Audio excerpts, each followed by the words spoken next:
anyway, I just had so many memories of things in my life in healthcare as Dr. Johnson was talking. Clearly, working in healthcare for over 40 years, it's a very, very humbling experience because we deal with illness, with injury, with death, with disability every day.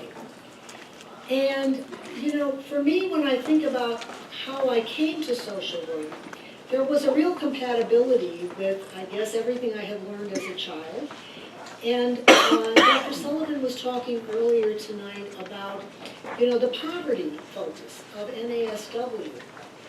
Well, one of the things that was a guiding principle for me from childhood on was the whole importance of what we call in Catholicism the preferential option for the poor. I mean, that may not be a strange phrase to some of you, but it was always kind of a natural fit for me to find social work as my profession. And some of my Bellevue folks who are here remember my predecessor, Bob Crescenzo, and how we used to talk about being able to work at Bellevue was really a vocation. It was more than a profession. But we talked about a lot of what you were bringing up tonight, about we are so blessed to be able to be with people at the most troubling times in their lives. And in all of the hospitals where I worked, there were always interfaith chaplaincy services.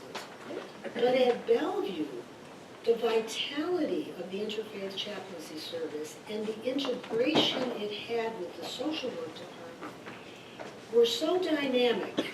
And Evelyn, you may recall this, but even our medical staff, many of whom were non-believers, they welcomed the presence of not only the social workers who were the ultimate problem solvers, because that is always my mantra, that we are the problem solvers, but also the chaplains, because when a family is dealing with the possible death of a loved one, when a patient is dealing with terrible pain, even if they may feel as if they're not connected to the faith of their childhood or whatever, when they are in pain and scared and worried, the notion of someone who says, just, can I be with you? Would you like me to pray with you? Sometimes that can be more therapeutic than what anybody else can do. And we had an amazing working relationship together with our chaplains. And also I would think that those of you from Presbyterian recall, we had wonderful interfaith chaplains also at Presbyterian at the Columbia campus. And there was a real compatibility. The other point you were talking about with compassion fatigue, the role of chaplains in hospitals is often to help the staff. Mm-hmm. And we would see some of our clergy people in the coffee shop, you know, just sitting down and having coffee or lunch with various people. But it was an important part of everybody being able to wind down. I mean, not that they were talking about religion or praying together, but that there was a special kind of camaraderie that was able to be helpful to patients and families throughout the institution, and that helped us through the really rough crises.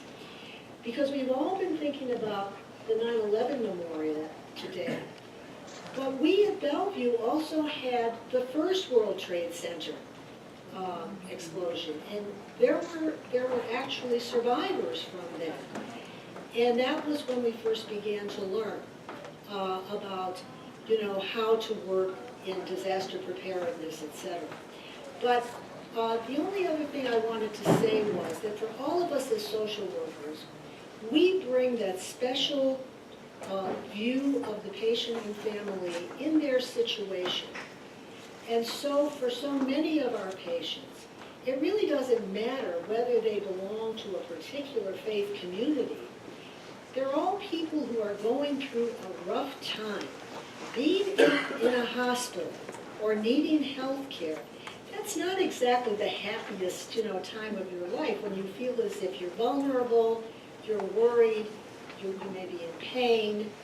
And so it's very hard for social workers to be able to do it alone, and we don't do it alone. The beauty of the interdisciplinary team is that we always helped each other. And helping each other helps us get through the rough spots. There's one other thing I wanted to mention. We were so fortunate to work with Reverend Meade Bailey. Some of you may know Bailey House. Well, Bailey House is named for the late Reverend Meade Bailey, who I believe was an Episcopalian priest. He was one of the key members of our interfaith chaplaincy department. And he was one of the leaders at Bellevue in working with patients with HIV and in helping the staff as well as patients and families to understand what was happening and to work with their medical providers. So I've been blessed to have the wonderful experience of working in healthcare and of having wonderful collegial relationships with chaplains throughout my career. So thank you. So I'm Leonie Nowitz, and my passion was always to work with older people and their families. And I've been in this field for over 40 years in different venues. Currently, I have a private care management practice that offers assessments, oversight of the care of elders who have families living abroad or at a distance or don't have any families. And I oversee their care and the whole care system, engage the whole care system in their situations. I've been asked to present the perspective on Jewish perspective. I'm Jewish myself, and I have worked, particularly at the beginning of my career, at the Jewish Home and Hospital for the Aged for 15 years, where at the time most of the people were Jewish. I think that has changed over time. And at the time, spirituality and religion weren't of particular interest. I think perhaps coming out of social work school, it wasn't particularly noted as an area where you could feel comfortable in talking about its meaning to people, even though I did or I listened. And I did notice, and I participated in the rituals that the residents had at the facilities, such as lighting Shabbat candles on Friday night, whether the rabbi could get there or not, there was somebody else or it was a resident who could do it, and particularly at the Passover Seders, which were very inclusive with staff and with the residents, and noting how connected everybody was with each other, and singing the songs, whether they came from a religious background or not.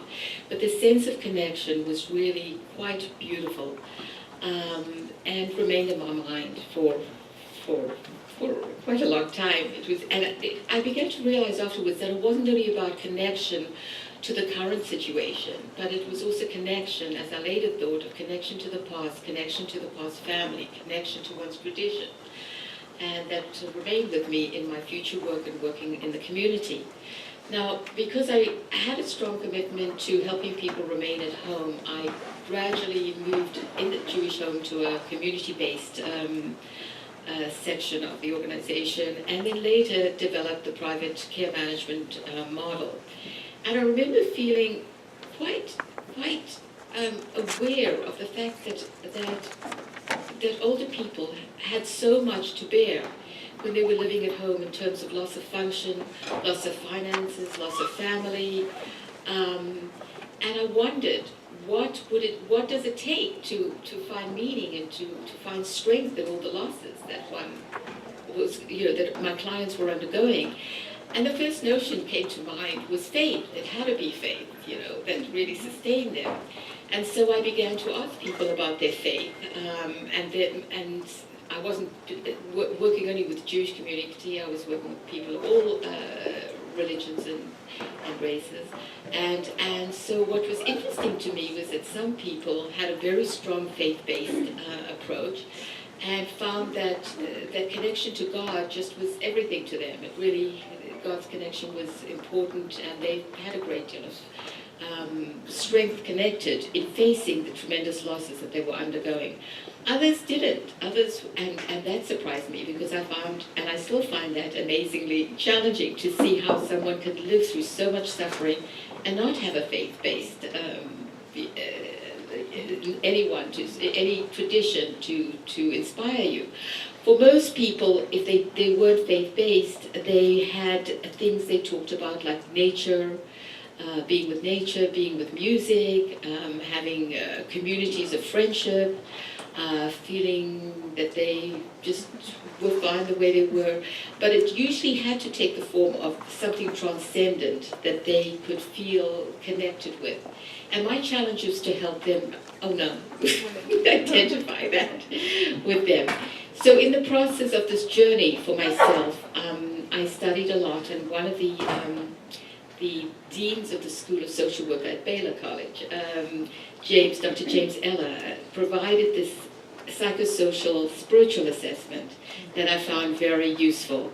And basically, he divided the 4 sections to be assessed: the physical, emotional, social, and spiritual, and then developed a holistic assessment of older people, which has the faith underlying and underpinning everything else about the person, from beliefs to actual religion, denominations, to using religion as a coping mechanism, and also looking at the spiritual aspect for the person. And I found that enormously helpful in my work with my clients. I've developed a spiritual assessment tool. If you want to Google, find it under my name on Google. It's a spiritual assessment tool for the well-being of frail elders. And it can help guide you and help you in thinking about the questions that you want to engage with your clients in terms of finding sources of meaning and connection for them. Good evening. My name is Surreyah, Hosny, and I'm honored to be a panelist here tonight. After receiving my CASAC in 2009, I began to integrate the aspect of spirituality into my mental health practice as a social worker. The world of substance abuse recovery has long since recognized the need to believe in a power greater than ourselves, or to self-define the God of our understanding. This also includes the agnostic and the atheist. This belief in a power greater than ourselves is an important aspect of healing in mental health. The intervention in mental health is often called values clarification. I believe it is our role as social workers to be guides in this process. Many of us have not been born into the faith that we ultimately choose, or we choose to practice our faith in a different way than our family of origin. I believe as social workers it could be our role to support this process as well. A few words in working with Muslim clients. Islam is the second largest religion now in the world. It's the fastest growing religion in the world. Islam, the actual word, means wholeness, safeness, and peace, or voluntary submission to God. There are many Muslim American converts, or American-born Muslims, whose parents are from numerous cultures. I am a member of the Muslim Education Convert Center of America, which provides support, education, and guidance to the new Muslim or native-born Muslim. It is a center for both men and women to gain knowledge and strengthens one's connection to God. Muslim men and women not only vary in their culture or their country of origin, but also in their religious attire, which can vary from fully covered or Western dress. This attire is often the source of question, comment, the target of hatred or fear. The veil is often a source of controversy, but should not be misunderstood as a symbol of oppression. For many modern-day Muslims, it is a source of empowerment to be recognized as a person rather than a sex object. Muslim men and women experience judgment and are profiled on a daily basis based on their appearance. Men wear a kufi or head covering or a long tunic when wearing religious attire. Profiling can result in immigration, legal issues, and discrimination. Our Muslim clients may vary in attire or level of observance or practice, but most would agree that there are 5 pillars to Islam: testimony, daily prayer, charity, fasting, and pilgrimage to Mecca. It is important not only for us to be social advocates, but us to understand, start where our clients are at, with their beliefs and practice of their faith. Help them get to where they want to go. Karl Marx said, Karl Marx said, religion is the opiate of the people. And I would like to reframe that and say that religion or faith is the hope for the people. Thank you very much. So I would like to thank Dr. Johnson-Cook for her comments, and I think that her comments lead me to think that we certainly have a far journey still to travel with regards to faith and religion.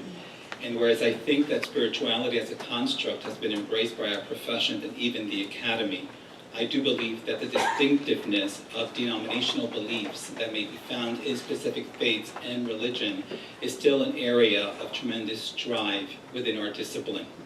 I am a Seventh-day Adventist, and therefore I share much with Christianity because it is a Christian denomination, but I also share much with my Jewish brethren because we are observers of the Sabbath, and we also follow specific dietary rules. So both the Old Testament and the New Testament have tremendous meaning in our lives.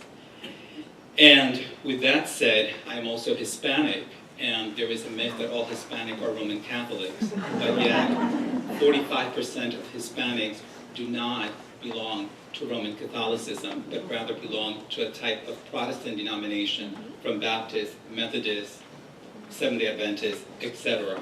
And many have no faith or adhere to no denomination whatsoever. So, as an academic, I also realize that it's 2014, and really our models and our approaches to care do not integrate religion and faith in the way that they ought to.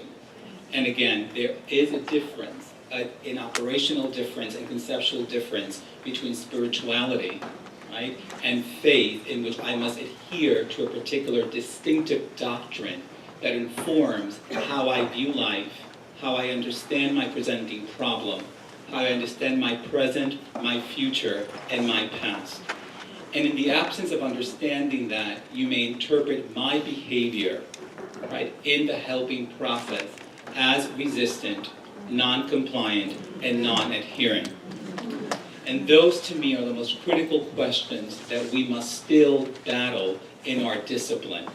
Go back to your organizations and agencies and really look to what extent do you really note the particular distinctive denominational beliefs of your clients, and to what extent might the presenting problem be linked to that as well. Because oftentimes adhering to a particular belief system while also navigating the complexity of this social world that we live in can produce and manifest itself in interpersonal and interpsychic conflict that we need to understand. So just like race, I believe that religion in our profession is fraught with complexity and misunderstanding, right? And we are not always welcome to dialogue around these issues. It produces uncomfortability in the room, just as it produces uncomfortability in the treatment experience, right? And I speak from a mental health perspective. Close to 30 years ago, I worked with a Hispanic family in Jersey City when I was a practitioner in an outpatient mental health clinic. I said to you earlier that I am a Seventh-day Adventist. So we believe that when a person dies, they enter a period of soul sleep, right? I was working, however, with a Hispanic family that, having lost their son tragically to a murder in Jersey City, I had to learn about the belief of where they assume that soul of that child was, right, of that adolescent. And there I entered a journey of novenas and of other possibilities that were totally new to me. And also, I had to help the psychiatrist in my clinic to really redefine, quote unquote, the psychotic experiences that he assumed the mother was experiencing by constantly hearing the voice of her son and seeing him every time that she entered. I proposed to him that if she would be allowed and supported to celebrate whatever novena celebrations they practice, and to offer water for the soul that was finding its way in light to find its restful place, that maybe we should allow that to unfold first, right, before considering neuroleptic intervention, right? And while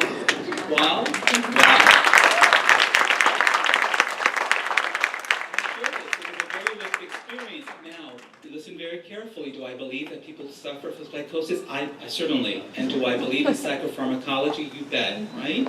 And if in my faith belief system I would see someone from the dead returning, I probably would be called, right? And would be identified, partly because of the doctrinal belief that informs my worldview, right? So I say this, and I want to conclude, that we have come far, but our journey has not been reached.